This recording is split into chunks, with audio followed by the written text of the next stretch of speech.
The biggest remaining part left to paint on both Archaon and Dorgar is the bone, and this detail actually appears in loads of shapes and sizes all across both parts of this miniature, in the shape of things like skulls, teeth, horns, claws and hooves as well, but all of them use the same colour sequence.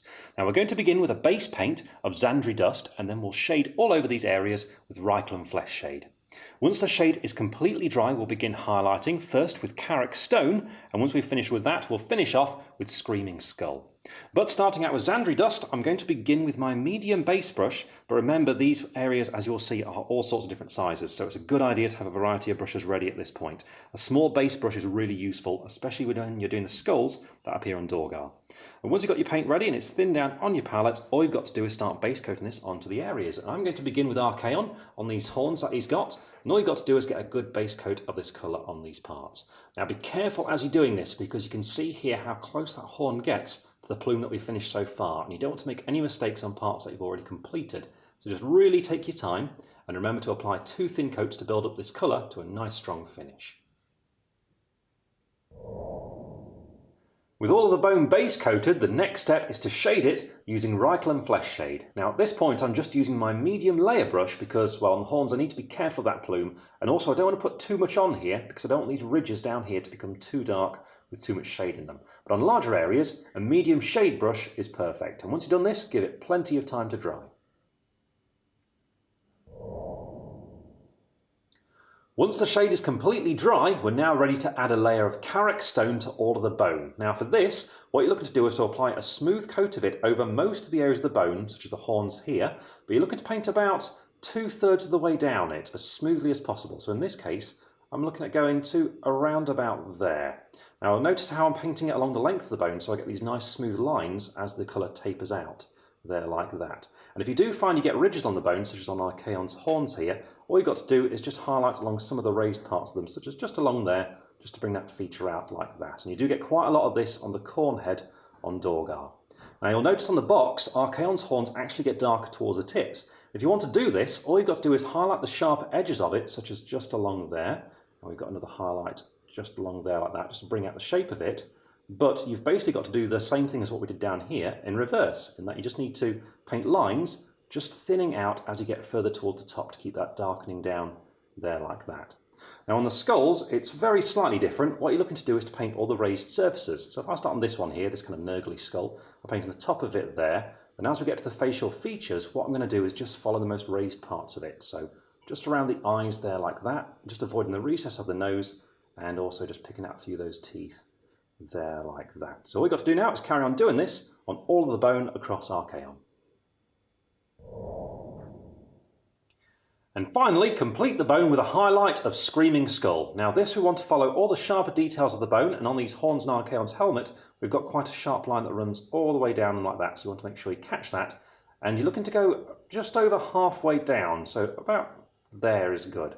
Now also in these larger flatter areas, we want to paint that same kind of line design that we were doing earlier. So just very lightly, just paint some lines running along the bone like that, just to add a bit more colour to it. And also on other bones, you'll want to go all the way up to the very top of them, but these ones, if you're keeping it darker at the top like how I am, just avoid that part. Now on skulls, you're looking just to bring out all the sharpest features of them. So on this one down here, I'm just going to go around the eyes, just really neatly like this, and around the nose, just pick out some of those teeth as well. There, like that. So you just need to carry on now, doing all the bone like this. And there we are, the bone is complete, and now there's just one more detail left to paint on these 2 parts of the model, and that is the fiery effect that appears as cracks in Dorgar's skin, and also in runes on the armour, and Archaon's eyes as well. Now we're going to start out with the cracks and the runes by base coating these with Mephiston red, and then we'll add a bit of Troll Slayer orange to them to get that nice fiery effect. Archaon's eyes are going to be the last part, which we'll do with a very small amount of Uriel yellow. But starting out with our base colour of Mephiston red, I'm going for my Artificer brush straight away for this, because you need as much control over this as possible. But you do also need to water the paint down loads. So you see I'm really adding plenty of water here, so it's very thin there like that. And then it's important that you use your palette to control your paint here, because you need a good amount of it on there so you can run it into the detail, but not so much that you're going to lose control of it. So you will frequently need to pick up a bit more paint. You kind of want it to be like that before you begin.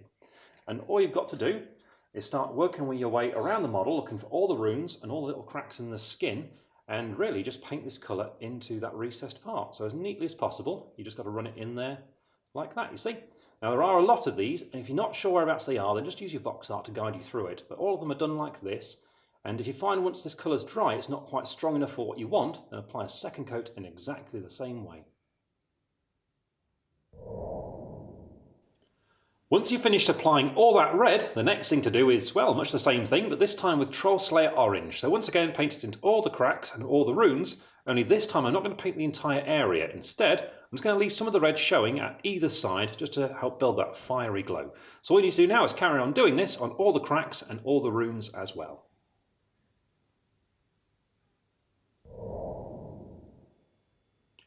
And once that's done, the last colour to use for this effect is Uriel Yellow. Now this I'm going to add to these runes on the chest plate here as neatly as possible, just to pick them out and make them stand out from the rest of the fiery effect. And on Archaon, all we need to do with Uriel Yellow is to paint his eyes, and for this use your artificer brush and just keep your hand as steady as possible, just to pick out that small amount of raised detail. With that fiery effect done, we've now finished painting Archaon and also Dorgar as well, and all that remains is to do some final details, which are the birds and also the detail that's on the base. Now it's at this point you can put some texture paint on the base as well, and that's exactly what I'm going to do. And I'm going to be using Astrogranite for this, but what you use on your model is entirely up to you, because it's always best to base your miniature to match the rest of your army. But I'm going to go away now and put that texture paint on, and when I come back we'll paint all those final details and get the model completed. But remember, when you do put that texture paint on, be sure to put on plenty and give it lots of time to dry.